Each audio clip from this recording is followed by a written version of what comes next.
You're watching How Leap. Let's see how to upload pictures directly to Pinterest from your phone or computer. On your phone, open the Pinterest app and tap the plus plus icon at the bottom. Select Pin. Choose Select Images from your device to pick photos from your gallery.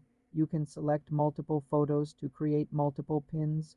Or a carousel. Tap Next. Add a title, a detailed description with relevant keywords, and choose the board you want to save the pin to.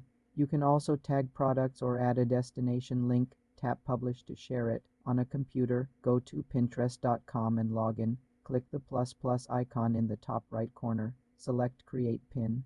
Click Upload Image and select your file. Fill in the title, description, and choose a board. Click Publish. To schedule a pin for later, use the Pinterest Business Account tools or third-party scheduling apps. Remember, high-quality vertical images perform best. Use clear, bright photos and compelling descriptions to increase engagement. You can also save images from websites directly to Pinterest using the Save button. Pinterest browser extension. For more simple social media tutorials, subscribe to the channel.